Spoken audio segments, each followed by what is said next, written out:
Bonjour Chris Morin, merci beaucoup d'avoir accepté d'échanger avec l'Alliance française ce matin chez nous et ce soir chez vous.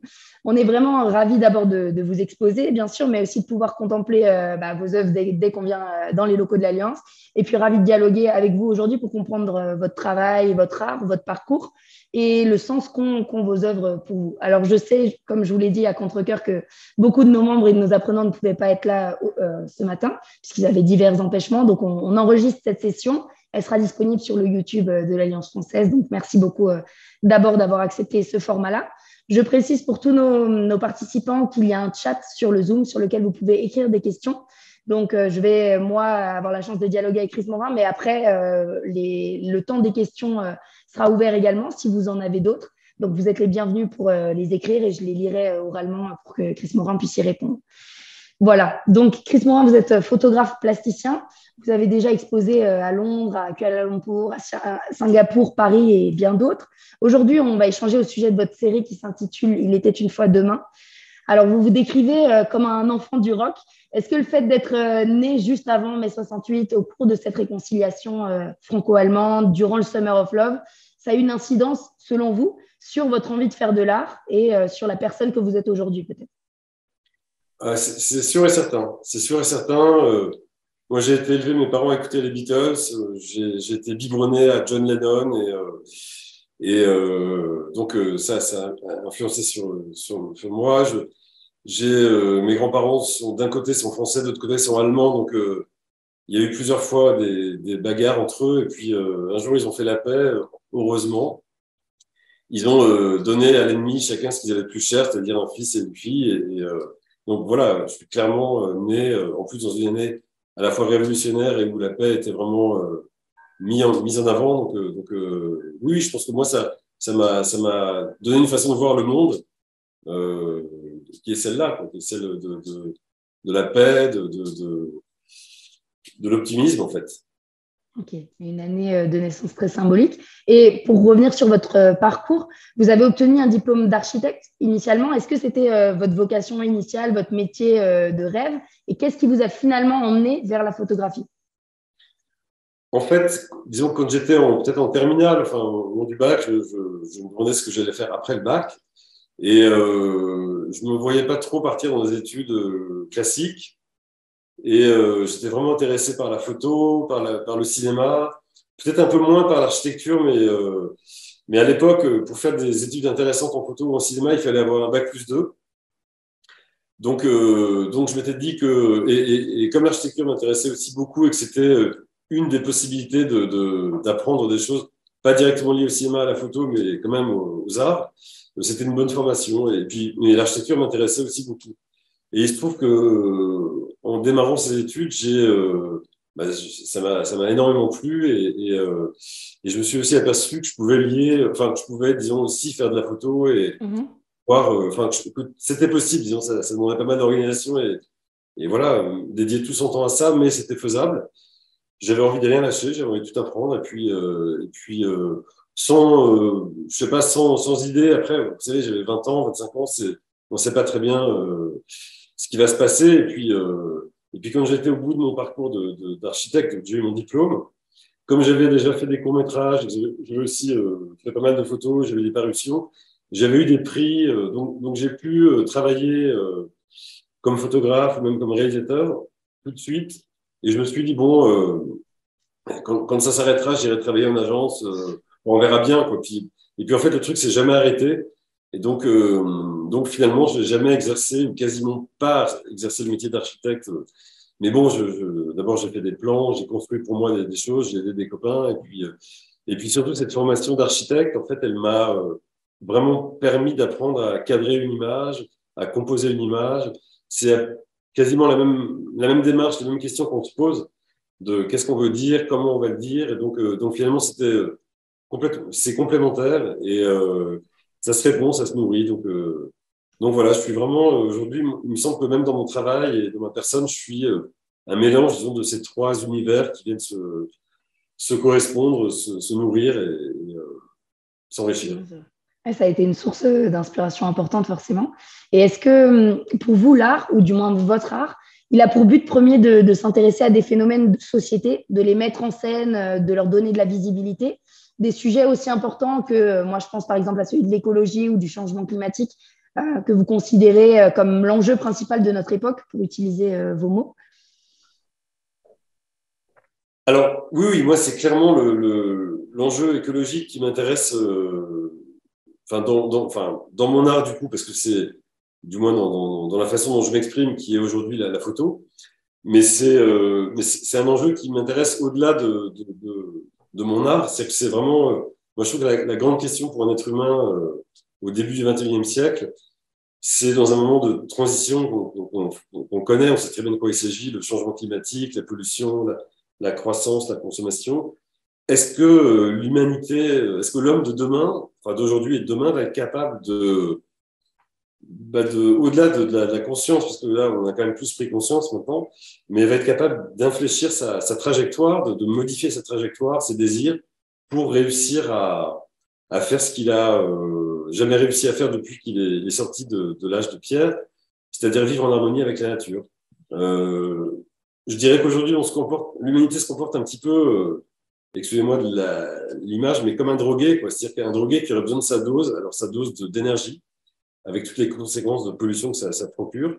Et en fait, voilà, on sait très bien que un drogué, il sait très bien qu'il peut pas enchaîner des excès tout le temps, ça marche pas. Bah, nous, on se comporte un peu de la même manière, et on le sait. Donc voilà, aujourd'hui, on sait qu'on a une possibilité d'arrêter, et puis voilà, et puis d'aller vraiment vers un autre type de monde où on vivrait en harmonie avec la nature, dont on est issu.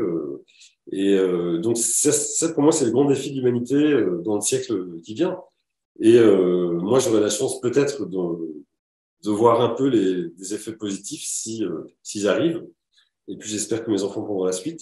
Voilà, donc du coup, moi, c'est vraiment une obsession. Enfin, c'est quelque chose qui me travaille depuis, en fait, depuis que je suis tout petit, quoi.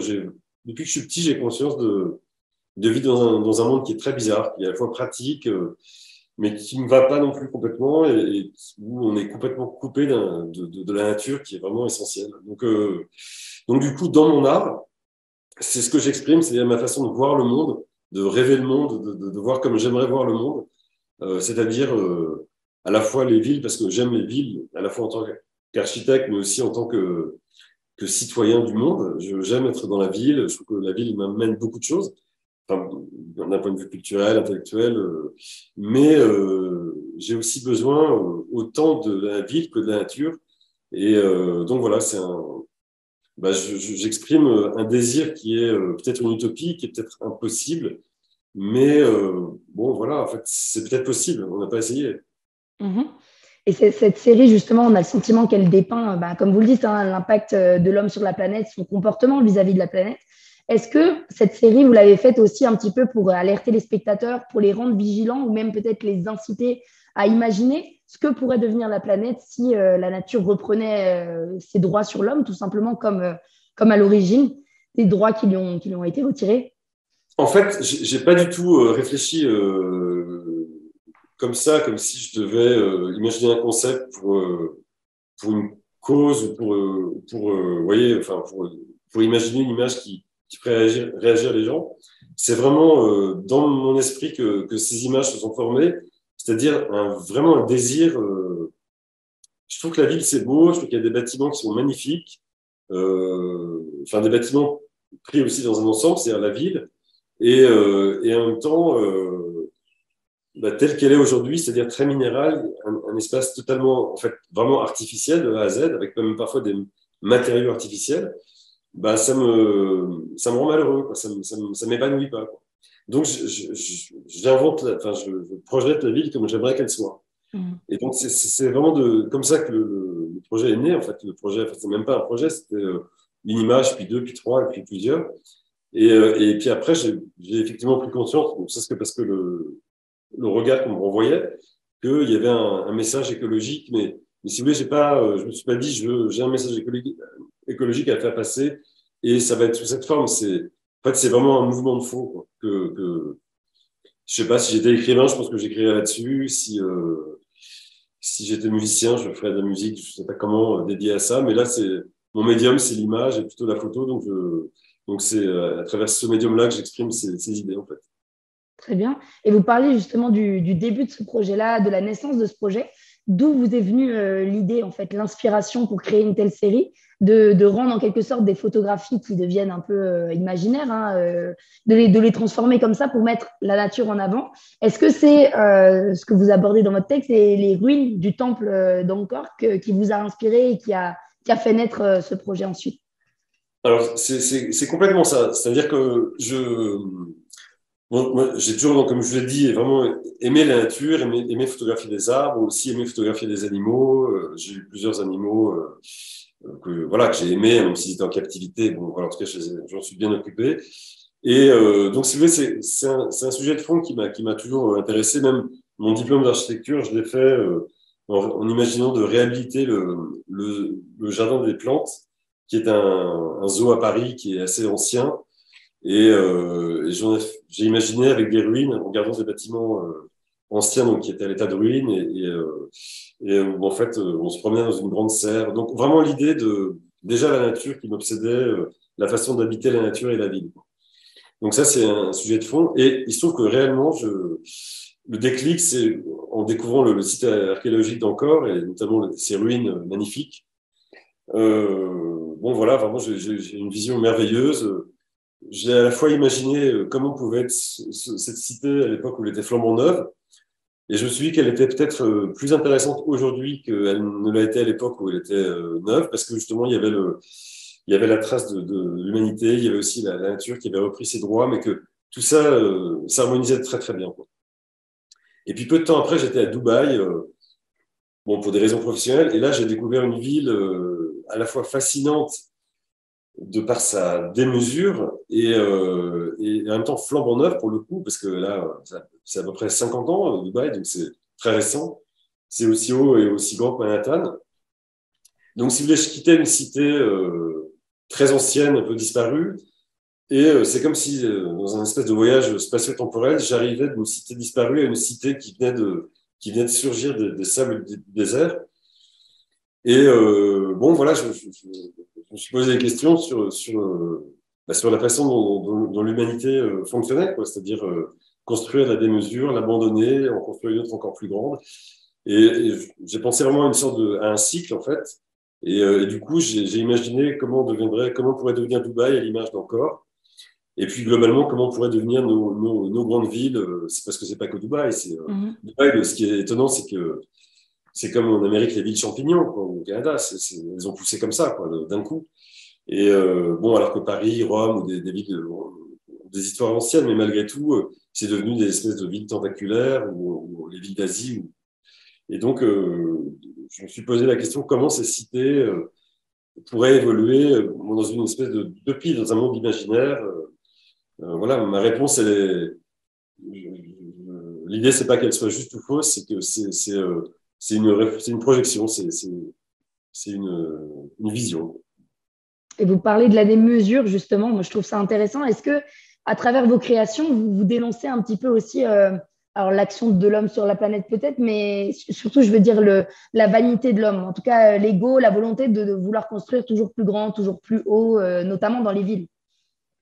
Mais carrément, en fait, c'est sûr que voilà cette transition écologique que beaucoup de gens attendent et bon qui vient pas ou qui tarde à venir, en fait, elle est complètement liée aussi à la façon dont on vit et donc du coup, de toute façon, les villes reflètent la façon dont on vit. Elles se développent, elles sont de plus en plus hautes, de plus en plus étalées. Et puis, forcément, une ville, elle ne produit rien, enfin, elle produit de la matière grise. Donc, plus elle grandit, plus il faut l'alimenter, plus il faut faire venir les choses de loin. Et en fait, voilà, c'est une espèce de problème sans fin. Donc, bien sûr, l'idée, c'est évidemment la décroissance. Mais bon, c'est un mot qui fait peur à certains. Mais en fait, bah, probablement, on va être obligé de passer par là, parce que, comme ce qu'on disait avant, c'est-à-dire qu'on consomme trop, beaucoup trop, absolument beaucoup trop. Donc, il n'y a pas vraiment d'autre solution que de consommer moins. Donc, mais de le vivre bien, c'est-à-dire que vraiment, ça s'appelle la sobriété heureuse. C'est Pierre Rabhi qui parlait de sobriété heureuse, de décroissance heureuse.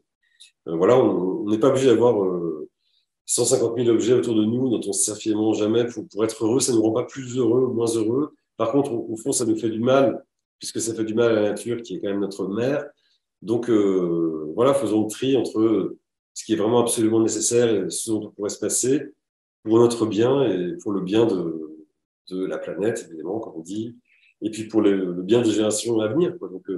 Donc c'est la fameuse phrase de Mies van der Rohe, un grand architecte allemand, qui disait « less is more ».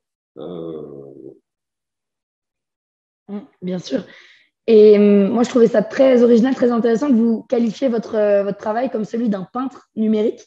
Donc, pour rentrer un petit peu dans les aspects peut-être plus techniques ou plus concrets sur votre travail, est-ce que vous pouvez nous expliquer comment vous fonctionnez? Toutes les photos sont des photos de vos voyages à vous personnels. Est-ce qu'en rentrant après un voyage, vous sélectionnez les meilleures photos et vous les travaillez? Vous travaillez sur des logiciels. À ce moment-là, vos outils de travail sont autant l'appareil photo que l'ordinateur, peut-être? Tout à fait. En fait, je photographie tout. Mon image qui est derrière moi, c'est l'Arc de Triomphe. Donc, j'ai d'abord photographié la ville. Voilà, on essaie de trouver un bon point de vue, une belle lumière. Là, ce qui m'intéressait, c'est qu'on voyait au premier plan, d'abord la place de l'Arc de Triomphe et puis le bâtiment. On voit les bâtiments anciens qui bordent la place. Et puis au loin, on voit les tours de la Défense. Donc là, ce qui est intéressant, c'est que ça raconte vraiment peut-être 1 ou 2 siècles, peut-être même un peu plus d'histoire de Paris, mais bon, d'histoire de la ville et donc d'histoire de l'humanité. Et donc après, donc ça c'est c'est la photo, c'est le fond qui est tel qu'il existe. Et puis après, donc effectivement, l'idée comme la nature envahit la ville, on reprend ses droits. Toutes les photos que j'utilise d'arbres, d'animaux, de fleurs, de graffitis, de ciel, en fait, tout ce que je viens rajouter, en fait, ce sont des choses que j'ai photographiées moi au cours de voyages, que j'ai fait soit exprès, soit.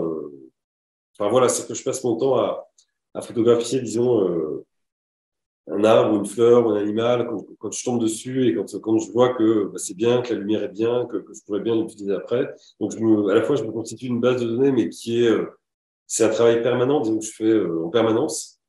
Et puis parfois, je photographie exprès un arbre parce que je me dis qu'il pourrait aller bien là, dans cette création. Parfois, je pars de ma base de données, je réfléchis, je fais souvent des croquis pour construire mon image. Et la taille des arbres, la forme des arbres, le fait qu'ils soient opaques ou au contraire assez transparents. Ouais, un acacia, il y a beaucoup de jours qui passent à travers. Un marronnier, non. Enfin, là, à l'été, il n'y en a pas. C'est vraiment une espèce de boule. Donc, un peu en fonction de la façon dont je veux raconter mon histoire, traiter les images, j'utilise tel ou tel type de végétal ou d'animal. Puis il y a aussi la lumière. Il faut qu'il y ait une cohérence dans la lumière.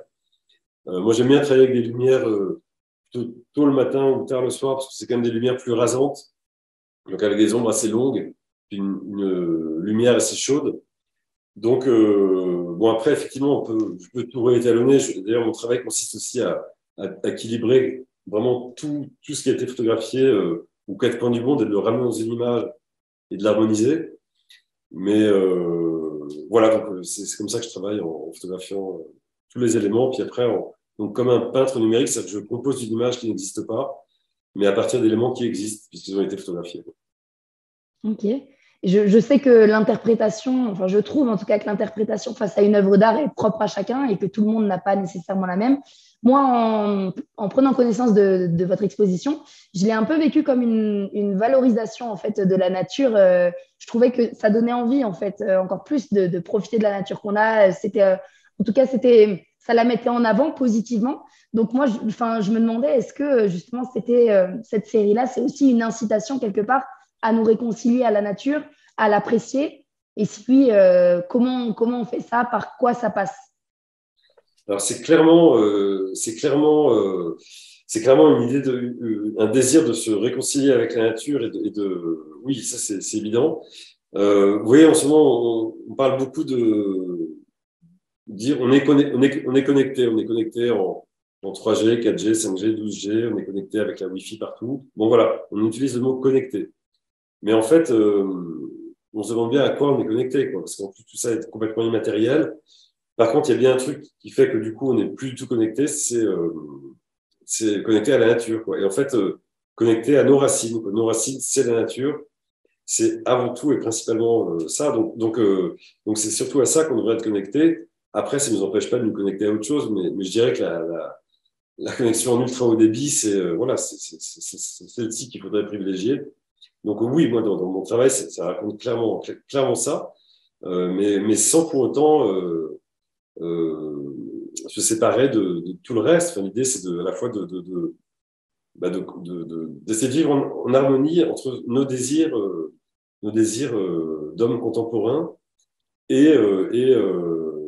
c'est-à-dire en réussissant à créer l'alliance entre nos désirs et puis de là où on vient, quoi, c'est-à-dire de la nature, et de réussir à faire cohabiter ça de manière harmonieuse, en fait. Donc, ça passe forcément par déjà plus d'arbres, plus de nature. C'est très apaisant, un arbre, quoi. Puis, non seulement c'est apaisant, et puis ça amène de la fraîcheur dans la ville. Il y a énormément de bienfaits. Donc, en fait, c'est vraiment l'idée, c'est de se faire du bien, quoi. C'est-à-dire se faire du bien de manière douce et naturelle et évidente. Donc, Bah, il y a une valorisation de la nature évidente, du coup, mais il y a aussi un petit côté futuriste, hein, bien sûr, quand on est face à des œuvres comme celle-là, parce que c'est, comme vous le dites, des éléments qu'on connaît, des endroits parfois dans lesquels on a été, mais qui sont complètement revisités, hein, à travers votre art. Est-ce qu'on peut dire que vos œuvres elles sont futuristes dans le sens où peut-être même pour vous, elles prédisent l'avenir en quelque sorte, à la fois la disparition des civilisations, mais aussi de la concentration de la présence humaine dans les grandes villes. Est-ce que vous avez en tout cas la conviction qu'un jour ce sera comme ça, ou du moins que les villes que les gens, la grande population humaine aura déserté les villes et que la nature reprendra son droit comme ça? mais bien malin qui pourra répondre. Je sais pas. Ce qu'on peut dire, c'est que l'humanité a passé son temps à construire des villes et puis après à les abandonner pour en construire des plus grandes. Donc, on peut très bien imaginer que nos grandes villes, à un moment, elles seront obsolètes parce qu'on aura tellement changé notre façon de vivre qu'on les abandonnera pour en construire des plus grandes. Donc, elles seront rendues à la nature.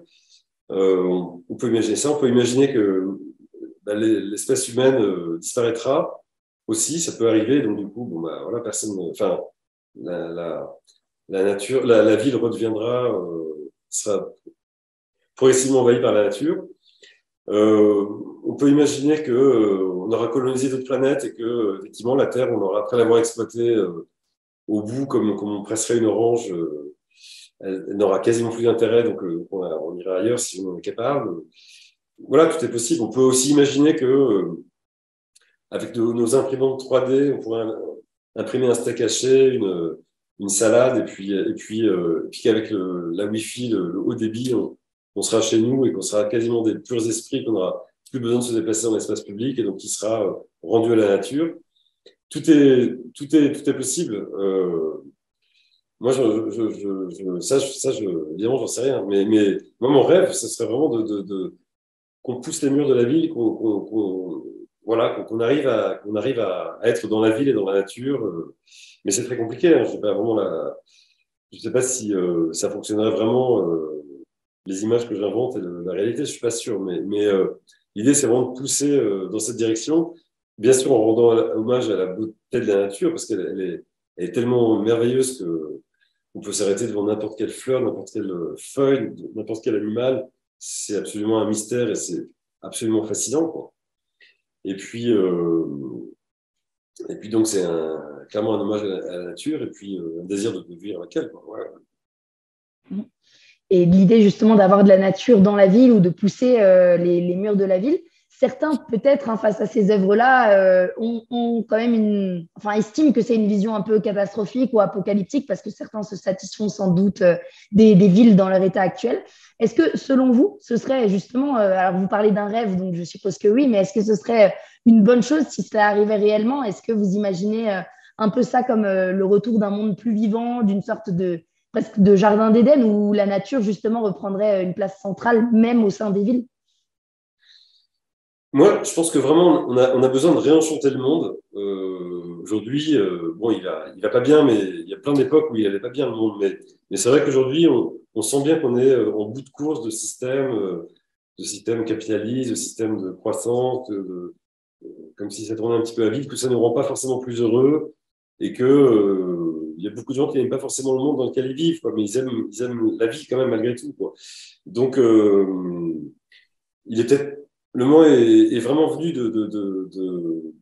de changer, quoi, d'essayer de changer, de faire autre chose. Après tout ce qu'on a fait jusqu'à présent, il y a eu des moments bons, mais là, c'est pas le cas. Là, on sait que c'est pas le cas. Donc oui, essayons. Mais au-delà du fait de mettre des murs végétaux dans la ville, ce qui est plutôt mieux que rien, mais c'est une demi-mesure. C'est vraiment une demi-mesure. Il faut y aller vraiment, quoi. Il faut vraiment planter des arbres. Il faut vraiment peut-être arrêter d'avoir des espaces un peu étriqués dédiés à la nature, mais vraiment la laisser se déployer, bon, en la contrôlant, parce que voilà, on vit aussi avec, et donc si un truc nous gêne, on peut l'enlever, on a le droit de l'enlever. Mais l'idée, c'est pas de tout systématiquement dégager et de se faire une belle petite base en béton, bien proprette. Voilà, ça marche pas, quoi. Ça rend pas heureux, quoi. C'est pratique, mais ça rend pas très heureux. Donc voilà, l'idée vraiment d'aller bien plus loin que la direction que les villes commencent à prendre, mais c'est pas assez, en fait. Et donc oui, moi oui, je rêverais de, bon peut-être pas à ce point-là, mais en tout cas bien plus que les timides mesures qui sont mises en place dans différentes villes, bon, qui est mieux que rien, hein, mais il faut y aller vraiment. Enfin, faut oser y aller vraiment, quoi. Ouais, ouais. Une question peut-être d'appréciation personnelle. Est-ce qu'il y a une photo ou une de vos œuvres d'art sur lequel vous avez pris plus de plaisir à travailler ou simplement un endroit parmi ceux que vous dépeignez dans lequel vous aimeriez le plus vous rendre si ces endroits existaient réellement? Non, vraiment, il n'y a pas il y a pas une photo en particulier, enfin une image en particulier que je préfère. C'est vraiment moi, ce que je préfère, c'est vraiment comme si j'arrive dans une ville, comme si j'arrivais quelque part. Euh, Imaginez à chaque fois si j'étais un animal, si j'étais un arbre, si j'étais une fleur, si j'étais même un nuage. Où est-ce que j'aimerais bien me poser dans ce décor urbain? Où est-ce que je me sentirais bien? Voilà, donc en essayant de créer une sorte de résonance entre les couleurs et les formes, les couleurs de la ville. Enfin, bon, les couleurs de la ville, il n'y en a pas beaucoup, hein. C'est quand même gris, bleu, noir, blanc. Mais, et puis les formes, les formes, malgré tout, de l'architecture, justement, il y a quand même parfois des motifs floraux, il y a quand même Donc, essayer de trouver des plantes qui répondraient soit en s'opposant, soit en s'harmonisant avec le bâti, enfin l'architecture. Et puis voilà, c'est comme ça que j'imagine, je construis mes images, c'est-à-dire en essayant vraiment oui, il n'y a pas de destruction dans mes images, il n'y a pas de bombardement, il y a pas de, il y a une sorte voilà, d'invasion, mais assez paisible, quoi, où la nature prend sa place, voilà, mais d'une manière quand même assez franche. Ok. Et par simple curiosité, est-ce que tous vos projets artistiques actuels ou alors ceux à venir sont sur ce thème-là ou du moins sur cette méthode de travail-là de superposition d'éléments sur des photographies et sur le thème de cette nature justement présente? Alors, oui, comme je vous disais tout à l'heure, vraiment, moi, ce qui m'habite, ce qui m'anime, ce qui me donne envie de réagir, c'est la façon dont l'homme s'empare du monde et l'abîme. Donc ça me fait réagir. Ça me donne envie de réagir et donc de créer, donc de faire ces images.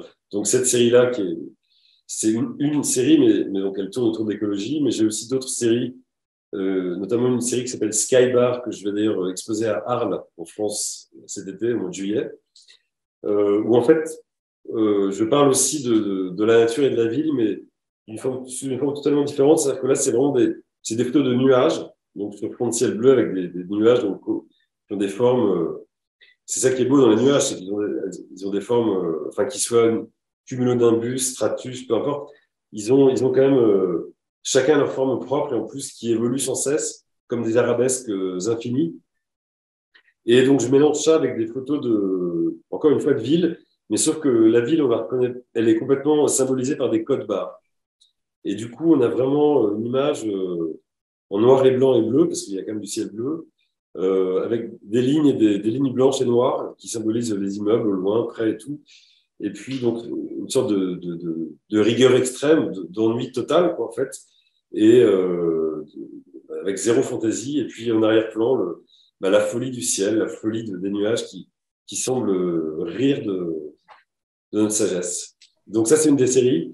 Après, j'ai une autre série sur laquelle je travaille. Je n'ai pas encore retrouvé de titre, mais j'ai remarqué de plus en plus, quand je me promène dans une forêt ou même dans la ville, je vois des visages sur les troncs des arbres. Et à partir du moment où j'ai commencé à... Enfin, ça fait bien longtemps que je remarque ça, mais maintenant, je le regarde de plus en plus. Et plus je regarde les arbres, plus j'en vois. Et c'est vraiment d'une telle puissance, c'est-à-dire que vraiment, on a l'impression qu'il y a une âme dans l'arbre, dans la plante, et vraiment comme si, quelque part, elle nous regardait, quoi, elle essayait de prendre une forme humaine pour nous alerter que on fait n'importe quoi. Mais encore une fois, une manière, voilà, elle ne sait pas parler, la nature ne sait pas parler, ne peut pas parler, mais elle nous interpelle par morphisme, enfin pour essayer qu'on la regarde comme on se regarderait nous, c'est-à-dire que on est elle et elle est nous, et elle nous dit, prenez soin de vous et prenez soin de nous, quoi. Donc ça, c'est une série sur laquelle je travaille, donc je photographie des troncs d'arbres, et puis en les modifiant, mais c'est même pas en les modifiant, c'est en essayant d'accentuer légèrement quelques ombres, mais très légèrement, parce que tout est là déjà. J'essaie de vraiment rendre le visage que je vois légèrement plus visible. Donc ça, c'est une des séries sur laquelle je travaille. Et puis, je travaille aussi sur une autre série qui s'appelle Humanité. Alors là, c'est vraiment l'histoire de l'humanité, mais sous forme d'histoire de l'architecture. En fait, ce sont des tours de Babel qui sont faites de toute l'architecture du monde, c'est-à-dire la base, c'est les pyramides égyptiennes, et puis ça monte jusqu'en haut, très très haut, et en haut, c'est des tours qu'il y a à Toronto, qu'il y a à Paris, à New York, dans les grandes villes. Donc c'est la tour de la démesure avec comme une sorte de folie finale, quoi. Mais à la fois, c'est très beau, et puis en même temps, c'est assez inquiétant. C'est un peu comme des strates. On rejoint la nature parce que quand on fait une coupe géologique, on voit des strates de sédimentation de différentes époques. Et en architecture, c'est pareil, on voit des strates, c'est des couleurs, c'est des formes, ce qui correspond au mode de l'époque et les techniques de construction utilisées. Et donc voilà, donc ça. Alors ça, c'est peut-être un peu moins écologique, mais bon, ça parle quand même malgré tout d'histoire de l'humanité, de la démesure, donc il y a quand même, on la retrouve aussi, quoi. Bien sûr. Il y a ce lien avec l'être humain et avec la nature, puisque vous dites que la nature ne peut pas parler, mais vous la faites parler à travers vos œuvres. Donc, c'est vraiment un beau témoignage. Merci beaucoup pour toutes ces réponses, Chris Morin. Est-ce qu'on a dans les spectateurs quelques questions qui n'auraient pas été évoquées? Ou est-ce que vous, Chris Morin, il y a un aspect de votre travail ou de vos œuvres que vous vouliez expliquer, dont on n'aurait pas parlé ensemble? Non, je crois on a fait un tour assez complet. Non, voilà, après, c'est vrai que donc, le travail, bon, comme je vis à Paris, j'ai la chance de vivre à Paris, enfin, à Paris et à la campagne, mais principalement à Paris, j'ai la chance de pouvoir photographier des villes qui est sublime. Et donc, dans cette série, la plupart de mes images sont des images de Paris.